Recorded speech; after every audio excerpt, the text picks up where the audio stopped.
बशकीक फसादात में कोई पाकिस्तानी नहीं जाँ बहक हुआ और ना ही किसी तलबा के साथ ज्यादती हुई। वजीर खारजा का दो टोक मौके, सोशल मीडिया पर गुमराह कुन खबरें फसादात भड़काने की जिम्मेदार करार।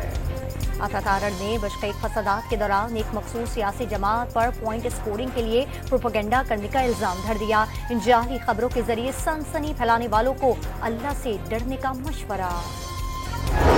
किर्गिस्तान से 550 पाकिस्तानी तलबा को आज 3 परवाजों के जरिए वापस लाया जाएगा। तमाम तर अखराजात हुकूमत अदा करेगी। वज़ीर आज़म ने पाकिस्तानी सफीर को इंतजामात बेहतर से बेहतरीन बनाने की हिदायत। वज़ीर आला खैबर पख्तूनख्वा ने जारहाना रवैया अरबाब इख्तियार को एहसास दिलाने के लिए अपनाया। मुशीर इत्तलात बैरिस्टर सैफ ने तवज्जो पेश कर दी। वाज़ेह किया कि बिजली पैदा करने वालों को बिजली चोर नहीं कहा जा सकता। कोरंगी काजबे पर कचरा डंप करने की इजाजत क्यों दी? वज़ीर आला सिंध ने SHO कोरंगी इंडस्ट्रियल एरिया को मुअत्तल कर दिया। दोबारा कचरा फेंके जाने पर DC और SSP के खिलाफ कार्रवाई का इंदिया। पंजाब में गंदम की तरसील पर कोई पाबंदी नहीं लगाई गई। नक्ल हमल की मुकम्मल इजाजत है। महकमा खुराक ने पॉलिसी बयान जारी कर दिया।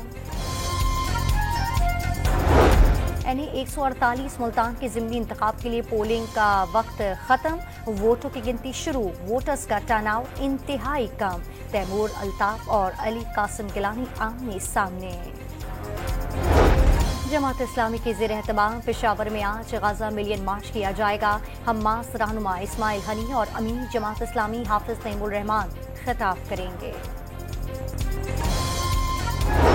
लाहौर में जराइम के वाकयात बढ़ गए। 24 घंटों में 414 वारदातें।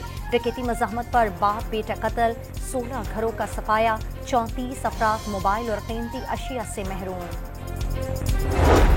मुल्क भर में सूरज आज दिन भर आग बरसाता रहा। नवाबशाह में दर्जे हरारत 48 और मीरपुर खास में 47 डिग्री रिकॉर्ड। महकमा मौसमियात ने अगले 10 रोज के दौरान 12 शहरों में दर्जे हरारत 50 डिग्री तक जाने की पेशगोई कर दी।